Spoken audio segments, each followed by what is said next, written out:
14 വർഷം മുൻപുള്ള ജിൻമാന്റെ back story കാണിച്ചുകൊണ്ടാണ് episode 6 start ചെയ്യുന്നത്.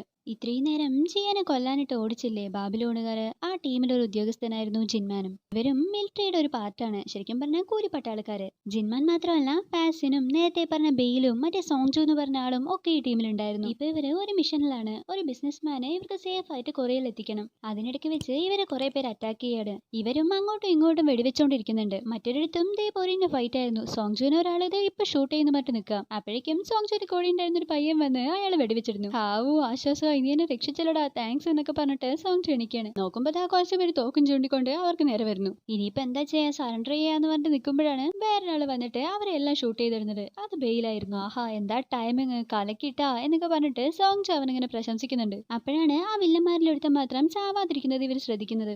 ഓൾമോസ്റ്റ് ഡെഡ് ആണ് കേട്ടോ, എന്നാലും ആ ബേലുണ്ടല്ലോ അവിടെ ഉണ്ടായിരുന്ന ഒരു കത്തി എടുത്ത് എന്തോ മൃഗങ്ങളിനെ വെട്ടുന്ന പോലെ ഞാൻ വിട്ടാണ്. അവനൊരു സൈക്കോ പോലെയായിരുന്നു, ആളുകളെ കൊല്ലുന്നതൊക്കെ ഹാരമായിട്ടാ കാണുന്നത്. മറ്റേ പുതിയ പയ്യൻ ഇതൊക്കെ കണ്ടാകെ ഞെട്ടിത്തെറിച്ച് നിൽക്കുക. അപ്പൊ ബെയിൽ അവരുടെ അടുത്ത് ഞാൻ അങ്ങോട്ട് ചെന്ന് നോക്കട്ടെ, നിങ്ങൾ നമ്മുടെ പിള്ളേർക്ക് വേണ്ട സഹായം ചെയ്തു കൊടുക്ക് എന്ന് പറഞ്ഞിട്ട് പോവാണ്. അവിടെ ജിൻമാന്റെ ടീമും പ്രശ്നത്തിലാണല്ലോ. സോങ്ജു അവന്റെ സ്നൈപ്പർ ഗൺ യൂസ് ചെയ്തിട്ട് ജിൻമാനെതിരെ വരുന്ന വില്ലന്മാരെയൊക്കെ ഉണ്ടല്ലോ ഇവിടെ നിന്ന് ഷൂട്ട് ചെയ്ത് വിടാണ്. ഇതിന് പിന്നിൽ സോങ്ജു ആണെന്ന് ജിൻമാനും അറിയാം. സോങ്ജു തിരിച്ചെത്തി എന്ന് പറയാണ്. അങ്ങനെ കുറച്ച് കഴിഞ്ഞതും എല്ലാം സെറ്റ് ആകാണ്. എല്ലാരും ക്യാമ്പിലേക്ക് തിരിച്ചു പോകാനായിട്ട് നിൽക്കാണ്. എന്നാൽ ബെയിലും സോങ്ജുനും മാത്രം കണക്ട് ആവുന്നില്ല, അവരിങ്ങോട്ട് എത്തിയിട്ടില്ല എന്ന് പറഞ്ഞ് ജിൻമാനും പാസനും കൂടി അവന്റെ അടുത്തേക്ക് ചെല്ലുകയാണ്. ഇവിടെ സോങ്ജുവും ആ പയ്യനും ബെയിലിനെ വെയിറ്റ് ചെയ്തിട്ടിരിക്കുകയാണ്. കുറെ നേരമായിട്ടും കാണാണ്ടായപ്പോ ബെയിലിനെ തിരക്കിയിട്ട് ആ പയ്യൻ മാത്രം കെട്ടിടത്തിനകത്തേക്ക് പോവാണ്. നോക്കുമ്പോ അവിടെ ഇങ്ങനെ ഓരോരുത്തരെയായിട്ട് കൊന്നു തള്ളിയിരിക്കുകയായിരുന്നു. കൂട്ടത്തിൽ കുറച്ച് സാധാരണ ജനങ്ങളും ഉണ്ടായിരുന്നു. അല്ല, ഇവരെയെല്ലാം ബെയിൽ ഒറ്റയ്ക്കാണ് തീർത്തതെന്നുള്ള കാര്യം ഓർക്കണം കേട്ടോ. അങ്ങനെ അവൻ മോളിൽ ചെന്ന് നോക്കുമ്പോൾ ബെയില് നിരപരാധികളായിട്ടുള്ള ഒരു കുടുംബത്തിനെ വെടിവെച്ച് കൊല്ലുന്നതാ കാണുന്നത്. നിങ്ങൾ എന്തായി ചെയ്യുന്നതെന്ന് പറഞ്ഞിട്ട് അവൻ ആദ്യം കയറി വരികയാണ്. അപ്പോഴേക്കും സോങ്ജു അവിടെ എത്തുന്നു. അവൻ സോങ്ജുവിന്റെ അടുത്ത് ബെയില് സാധാരണ സിവിലിയൻസിനെ കൊന്നു എന്ന് പറയാണ്. എന്നാൽ സോങ്ജു ഒട്ടും അമ്പരക്കാതെ ബെയിൽ നീ എന്താ ചെയ്തതിന് എന്തായി കേൾക്കുന്നേ എന്ന് പറഞ്ഞിട്ട് ഒരു മതി തമാശ രീതിയിൽ ചോദിക്കുക. അവനാണെങ്കിൽ ഞാനോ ദേ ഇവനാ ഇവരെ കൊന്നത് എന്ന് പറഞ്ഞിട്ട് ആ ഗണ്ണെടുത്ത് മരിച്ചു കൊടുക്കുന്ന ഒരാളുടെ കയ്യിൽ കൊണ്ട് വെക്കുകയാണ്.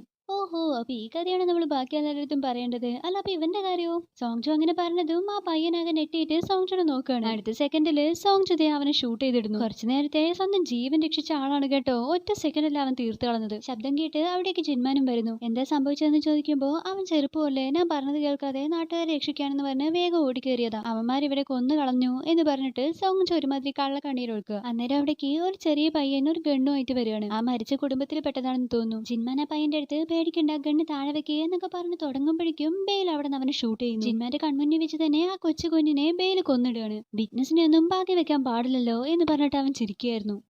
അങ്ങനെ ഇപ്പൊ അവിടെ കട്ട് ചെയ്താൽ അടുത്ത സീനിൽ കോർട്ട് റൂം ആണ് കാണിക്കുന്നത്. ഇവരവരുടെ ഓപ്പറേഷനിൽ സാധാരണ സിവിലിയൻസിനെ കൊന്നു എന്ന് പറഞ്ഞിട്ട് കേസിന്റെ വിചാരണ നടക്കുകയാണ്. 9 സിവിലിയൻസ് ആണ് കൊല്ലപ്പെട്ടിരിക്കുന്നത്. സോങ്ജുവിനെ ചോദ്യം ചെയ്യുമ്പോൾ ആ ബെയിലിനെ സപ്പോർട്ട് ചെയ്യാണ് ചെയ്യുന്നത്. തങ്ങൾ സംഭവ സ്ഥലത്ത് എത്തുമ്പോൾ അവിടെ ഈ റെബേൽസ് മാത്രമേ ഉണ്ടായിരുന്നുള്ളൂ, സാധാരണ പൗരന്മാരൊന്നും ഉണ്ടായിരുന്നില്ല. അവരെയൊക്കെ കൊന്നത് ഈ റെബേൽസ് തന്നെയാണ്. പിന്നെ ഞങ്ങൾ തന്നെ കഷ്ടപ്പെട്ടിട്ട് അവിടെ നിന്ന് രക്ഷപ്പെട്ടത്, അതിനും ബെയിലെ സഹായിച്ചത് എന്ന് പറയാണ്. ഇവൻ ഈ പറയുന്നതൊക്കെ ബെയിലിന്റെ അടുത്തുള്ള സ്നേഹം കൊണ്ടൊന്നും അല്ല കേട്ടോ, കുറച്ച് പേടിച്ചിട്ട് തന്നെയാണ്. അത് മാത്രമല്ല അവൻ പറയുന്നുണ്ട് ജിൻമാന്റെ കൂടെ വരികയാണെന്ന് വെച്ചാൽ അവന് മിഷനാണ് ഇമ്പോർട്ടന്റ്. മിഷന് വേണ്ടിയിട്ട് സ്വന്തം ജീവൻ കളയാനും മടിക്കില്ല. എന്നാൽ ബെയില് അവനൊരു മോൺസ്റ്റർ ആയിരിക്കാം, പക്ഷെ അവന്റെ കൂടെ ചെന്നോന്ന് വെച്ചാൽ മിനിമം സ്വന്തം ജീവനെങ്കിലും സെക്യൂർഡ് ആയിരിക്കും എന്നൊക്കെയാണ് സോങ്ജോ പറയുന്നത്. അടുത്തതായിട്ട് ജിൻമാനെ ചോദ്യം ചെയ്യാണ്. സംഭവ സ്ഥലത്ത് ബെയിലിന്റെ ഒപ്പം സോങ്ജോയും ജിൻമാനും കൂടിയായിരുന്നല്ലോ ഉണ്ടായിരുന്നത്. അത് മാത്രമല്ല ഇവരുടെ ടീമിന്റെ ക്യാപ്റ്റൻ എന്ന് പറയുന്നത് ജിൻമാനാണ്. വക്കീല് ജിൻമാനോട് പ്രതി സിവിലിയൻസിനെ കൊല്ലുന്നത് നിങ്ങൾ നേരിട്ട് കണ്ടോ എന്ന് ചോദിക്കുകയാണ്. ഈ ഒരു കോർട്ട് സീന് നമ്മൾ മുൻപത്തെ ഒരു എപ്പിസോഡിൽ കൂടെ കണ്ടിട്ടുണ്ടാവും. ജിൻമാൻ ഒട്ടും ഇഷ്ടമില്ലെങ്കിലും അവന്റെ മേലുദ്യോഗസ്ഥന്റെ നിർദ്ദേശപ്രകാരം അവൻ ബെയിലിനെ സപ്പോർട്ട് ചെയ്യാണ്. ബെയില് ജനങ്ങളെ കൊല്ലുന്നത് നേരിട്ട് കണ്ടിട്ടില്ലെന്ന് ജിൻമാൻ മൊഴി കൊടുക്കുന്നു. അങ്ങനെ തെളിവുകളില്ലാത്ത കാരണത്താല് ബെയിലിനെ വെറുതെ വിടുകയും ചെയ്യുന്നു. ഇവിടെ ജിൻമാൻ ബെയിലിനെ കുറിച്ചുള്ള എല്ലാ കാര്യങ്ങളും അവരുടെ സുപ്പീരിയറിന്റെ അടുത്ത് തുറന്നു പറയുന്നുണ്ട്. അവരുടെ ജൂനിയർ പയ്യനെ കൊന്നതും ആ സിറ്റിസൻസിനെ കൊന്നതും എല്ലാം തെളിവ് സഹിതമാണ് അവൻ പറയുന്നത്. എന്നാലും പ്രശ്നങ്ങളെല്ലാം ഒഴിവാക്കിയിട്ട് ബെയിലിനെ സപ്പോർട്ട് ചെയ്യണം എന്നുള്ള രീതിയിലാണ് അയാൾ സംസാരിക്കുന്നത്. ഇയാൾ ഓർമ്മയുണ്ടല്ലോ അല്ലേ, ജിയാനെ ഇപ്പൊ കൊല്ലാനായിട്ട് നടക്കുന്ന ആ ബാബിലോൺ ടീമിന്റെ ടീം ലീഡർ ആയിട്ട് നമുക്ക് നേരത്തെ കാണിച്ചിട്ടുണ്ടായിരുന്നു. എന്തായാലും ബെയിലിനെ അനുകൂലിച്ച് മൊഴി നൽകണമെന്നും നിങ്ങൾ രണ്ടുപേരും ഞങ്ങൾക്ക് ഇമ്പോർട്ടന്റ് ആണ്, നമ്മളിപ്പോ സോൾജേഴ്സ് അല്ല, അതുകൊണ്ട് തന്നെ പ്രശ്നം കൂടുതൽ വഷളാക്കരുത്. പിന്നെ നീ ബെയിലിന്റെ കണ്ണുകളിലേക്ക് നോക്കിയിട്ടുണ്ടോ, അതിലൊരു ആത്മാവില്ല, അവൻ ജീവനുള്ള ഒരു മെഷീൻ ഗൺ പോലെയാ. അവനെ പോലെ ഒരാൾ കൺട്രോൾ ചെയ്യണമെങ്കിൽ അത് നിനക്കേ പറ്റുള്ളൂ എന്നൊക്കെ പറഞ്ഞിട്ട് അയാൾ ജിൻമാനെ കൺവിൻസ് ചെയ്യുന്നുണ്ട്. അങ്ങനെ ജിൻമാൻ അതിന് ഓക്കെ പറയുകയും പകരം ഒരു ഡിമാൻഡും വെക്കുകയാണ്. ഇനിയുള്ള അവന്റെ ഓപ്പറേഷനുകളിൽ നിന്നൊക്കെ ബെയിലിനെ ഒഴിവാക്കണമെന്ന്. അതിന് അയാൾ സമ്മതിക്കുന്നു. അങ്ങനെ അവിടെ കട്ട് ചെയ്താ ഇപ്പൊ ഒരു ഫ്ലൈറ്റിൽ തിരിച്ചു വന്നോണ്ടിരിക്കുകയാണ്. എല്ലാരും എന്തൊക്കെയോ ചെയ്തുകൊണ്ടിരിക്കുകയാണ്. ജിൻമാന്റെ ശ്രദ്ധ മൊത്തം ബെയിലിന്റെ മേലായിരുന്നു. എപ്പോഴാ എന്താ ചെയ്യാന്ന് പറയാൻ പറ്റില്ലല്ലോ. അപ്പൊ സോങ്ജു അങ്ങോട്ട് വരികയാണ്. അവനിങ്ങനെ ചുമ്മാ ചൊറിയാൻ വേണ്ടി ഓരോന്ന് പറഞ്ഞോണ്ടിരിക്കുക. ജിൻമാൻ കോർട്ടില് ബെയിലിനെ സപ്പോർട്ട് ചെയ്യുന്നതിന് വിചാരിച്ചതേ ഇല്ല. അവനെപ്പോഴും ശരി തെറ്റ് റൂൾസ് എന്നൊക്കെ പറഞ്ഞുകൊണ്ടിരിക്കുന്ന ആളല്ലേ. അതുകൊണ്ട് തന്നെ ഞാനത് എക്സ്പെക്ട് ചെയ്തേയില്ല.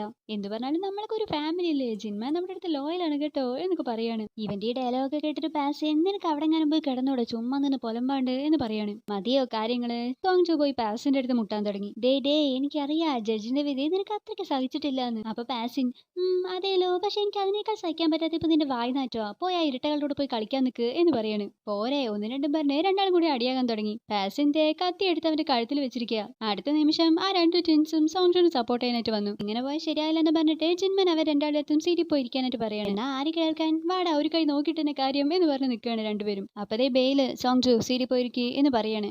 അവൻ പറയേണ്ട താമസം നിനക്കെന്നെ വെച്ചിട്ടുണ്ടാ എന്ന് പറഞ്ഞിട്ട് സോങ്ജു മിണ്ടാതെ അനുസരിച്ച് സീറ്റിൽ പോയിരിക്കുക. അതിനുശേഷം ജിൻമാനും ബെയിലും കൂടിയിട്ട് ഒരു നോട്ടമുണ്ട്. യാ മോനെ. ബെയിലിന്റെ അടുത്തുള്ള മൊത്ത കലിയും ഫ്രസ്ട്രേഷനും ഒക്കെ ജിൻമാന്റെ കണ്ണുകളിൽ കാണായിരുന്നു. സീൻ അവിടെ കട്ടാകാണ്. ഇപ്പൊ ജിൻമാൻ അവന്റെ ബോസിന്റെ ഓഫീസിൽ നിൽക്കുക. കാര്യം എന്താണെന്ന് വെച്ചാൽ അടുത്തൊരു മിഷൻ കോഡ് വന്നിട്ടുണ്ട്. അതൊരു ജിൻമാന്റെ ടീമില് ബെയിലിനെ ഇട്ടിരിക്കുകയാണ്.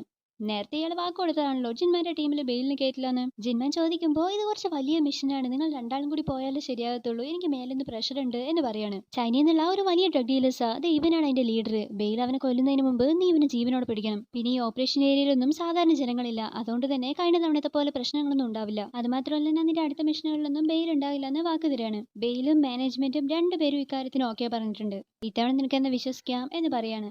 ഇത് ലാസ്റ്റ് ടൈം ആണെന്ന് പറഞ്ഞ് ജിൻമാൻ അതിന് സമ്മതിക്കുകയാണ്. അങ്ങനെ ഇപ്പൊ അവര് മിഷന് പോവാൻ തയ്യാറാവുകയാണ്. ജിൻമാൻ ബെയിലിനെ വിളിച്ച് വാൺ ചെയ്യുന്നു. കഴിഞ്ഞ തവണത്തെ പോലെ നീയായിട്ട് ഓരോന്ന് ചെയ്തു കൂട്ടരുത്. സിറ്റിസൻസിനെ എങ്ങാനും കണ്ട മര്യാദയ്ക്ക് അവരെ പോലീസിൽ ഏൽപ്പിക്കണം, അല്ലാതെ നീയായിട്ട് ഓരോന്ന് ചെയ്തു കൂട്ടരുത് കേട്ടല്ലോ. എന്നാൽ അവ അതിനൊന്നും മറുപടി കൊടുക്കാണ്ട് ഞാൻ ആ മെയിൻ ലീഡറിനെ പിടിച്ചോളാം എന്ന് പറഞ്ഞിട്ട് പോവാൻ നിൽക്കുകയാണ്. എന്നാൽ ജിൻമാൻ അവരുടെ ക്യാപ്റ്റൻ ആണല്ലോ, ഞാൻ പറഞ്ഞു തരുന്നില്ല, നീ ഇങ്ങോട്ട് വാ എന്ന് പറഞ്ഞ് അവനെ തിരിച്ചു വിളിക്കുകയാണ്. അയാളെ അവന്റെ കയ്യിൽ കിട്ടിയെന്ന് പറഞ്ഞു വെച്ചാൽ ജീവനോടെ വിടില്ലല്ലോ. അതുകൊണ്ട് ജിൻമാൻ അവന്റെ അടുത്ത് ഞാൻ അയാളെ നോക്കിക്കോളാം, നീ ബാക്കിയുള്ളവരുടെ കാര്യം ശ്രദ്ധിക്കുക എന്ന് പറഞ്ഞിട്ട് ടീം രണ്ടായിട്ട് തിരിക്കുകയാണ്. അപ്പൊ ബെയിൽ അവന്റെ അടുത്ത് ക്യാപ്റ്റൻ എന്നെ ഈ ടീമിൽ നിന്ന് ഒഴിവാക്കണം, അതുകൊണ്ടല്ലേ ഇങ്ങനെ ചെയ്യുന്നത്. കോടതിയിലെന്ന് നിങ്ങളുടെ കണ്ണുകളിൽ ഞാൻ കണ്ടതാ എന്നെ കൊല്ലാനുള്ള ദേഷ്യം. ജിൻമാനെപ്പോ ഞാൻ പറഞ്ഞതനുസരിച്ചാൽ മതി എന്ന് പറഞ്ഞിട്ട് എല്ലാവരുടെ അടുത്തും മിഷൻ സ്റ്റാർട്ട് ചെയ്യാനായിട്ട് പറയാണ്. അങ്ങനെ കുറെ സമയം കഴിഞ്ഞു. ഇവരും ആ ഡ്രഗ് ഡീലേഴ്സും തമ്മിൽ വലിയൊരു ഫൈറ്റ് തന്നെ നടന്നു. ബെയിലും കൂട്ടരും അവിടെയുള്ള എല്ലാത്തിനെയും കൊന്നൊടുക്കിയിട്ടിരിക്കുക. അപ്പോഴാണ് അവിടെ രണ്ടുപേരെ കൂടെ കാണുന്നത്. എന്നാൽ അവരുടെ അടുത്ത് തോക്കോ മറ്റു ആയുധങ്ങളൊന്നും ഉണ്ടായിരുന്നില്ല. കയ്യിൽ ആയുധമൊന്നും ഇല്ലാത്തവരെ അറസ്റ്റ് ചെയ്തിട്ട് പോലീസിൽ ഏൽപ്പിക്കണം എന്നല്ല ക്യാപ്റ്റൻ പറഞ്ഞത് എന്ന് ചോദിക്കുമ്പോൾ നിങ്ങൾക്ക് തോന്നുന്നുണ്ടോ ആ ബെയിൽ അവർ വെറുതെ വിടുന്ന്? അവന്റെ അടുത്തുണ്ടായിരുന്ന ഒരു കത്തി അവർക്ക് മുന്നിലേക്ക് എറിഞ്ഞു കൊടുക്കുക. അയാളത് എടുത്തതും ഇപ്പൊ ഇവരുടെ അടുത്ത് ആയുധമുണ്ടല്ലോ, എന്റെ അടുത്ത് ആയില്ലാത്തത് എന്ന് പറഞ്ഞുകൊണ്ട് ആ കത്തി വെച്ചിട്ട് തന്നെ അയാളുടെ കഴുത്തറുത്ത് കൊല്ലുക. മറ്റേ ആളെയും ഷൂട്ട് ചെയ്യുന്നു. ഇതേ സമയം വേറെ ഭാഗത്ത് ജിൻമാനും പാസനും ചേർന്ന് ആ ഡ്രഗ് ഡീലേഴ്സിന്റെ മെയിൻ ലീഡ് ഉണ്ടല്ലോ അയാളെ പിടിച്ചു കിട്ടുന്നു. അവിടെ കുറെ പണവും ഗണ്ണും കൂട്ടത്തിൽ ചില ഗേൾസിന്റെ ഇന്നോവിയേഴ്സും ഉണ്ടായിരുന്നു. അപ്പൊ ഇവരെ കൂടാതെ ഇവിടെ കുറച്ച് ഗേൾസും ഉണ്ട് എന്നുള്ള കാര്യം ജിൻമാൻ മനസ്സിലാക്കാണ്.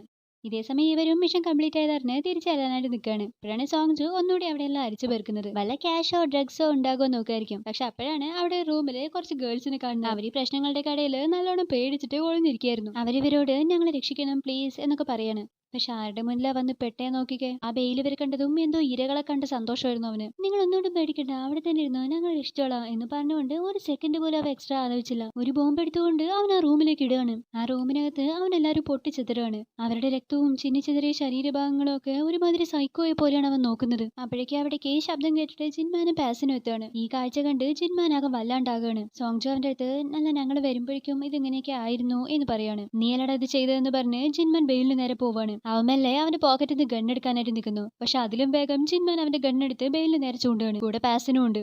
അപ്പോഴേക്കും ടിൻസും ആ ബാക്കിയുള്ളവരും ജിൻമാന്റെ നേരെയും ഗണ്ണു ചൂണ്ടുന്നു. നിന്റെ അടുത്ത് സിവിലിയൻസിനെ കൊല്ലരുതെന്ന് ഞാൻ പറഞ്ഞതല്ലേ എന്ന് ചോദിക്കുമ്പോൾ അതിനിവിടെ സിവിലിയൻസ് ഒന്നും ഉണ്ടാവില്ല എന്നല്ലേ ബോസ് പറഞ്ഞത് എന്ന് അവൻ കാഷ്വൽ ആയിട്ട് പറയാണ്. ജിൻമാന് നല്ല ദേഷ്യം വരികയും അതുകൊണ്ടാണ് നീ അവരെല്ലാവരും കൊന്നെന്ന് പറഞ്ഞിട്ട് കാഞ്ചി വലിക്കാനായിട്ട് നിൽക്കുകയാണ്. എന്നാൽ ഇവനാകട്ടെ ചിലപ്പോൾ ഇന്നായിരിക്കും എന്റെ ദിവസം, ശരി ഷൂട്ട് ചെയ്തോളൂ എന്ന് പറഞ്ഞിട്ട് അവന്റെ തോക്കിന്റെ മുനയിൽ വന്ന് നിൽക്കുക. സോങ്ജു വേഗം അല്ല നിങ്ങൾ ഗണ്ണ് താഴെയുടെ ഇങ്ങനെ ചെയ്തുകൊണ്ടിരുന്നെന്ന് വെച്ചാൽ എല്ലാവരും അങ്ങോട്ടും ഇങ്ങോട്ടും വെടിവെച്ച് ചാകത്തേ ഉള്ളൂ. ജിൻമാൻ പറയുന്ന കേൾക്ക്, ഗണ്ണ് താഴെ വെക്കി എന്ന് പറഞ്ഞിട്ട് അവനെ കൺവിൻസ് ചെയ്യാണ്. ഇവർക്കുള്ളിൽ തന്നെ അങ്ങോട്ടും ഇങ്ങോട്ടും ഫൈറ്റ് വേണ്ടെന്ന് വിചാരിച്ച ജിൻമാനും എല്ലാവരുടെ അടുത്തും ഗണ്ണ് താഴെ വെക്കാൻ പറഞ്ഞ് അവിടെ എല്ലാവരുടെയും ബ്ലാസ്റ്റ് ചെയ്തതിന് ശേഷം ക്യാമ്പിലേക്ക് എത്തിച്ചേരാൻ പറയാണ്. ബെയിലിന്റെ കാര്യം കമ്പനിയിൽ റിപ്പോർട്ട് ചെയ്യുന്നും പറയുന്നു.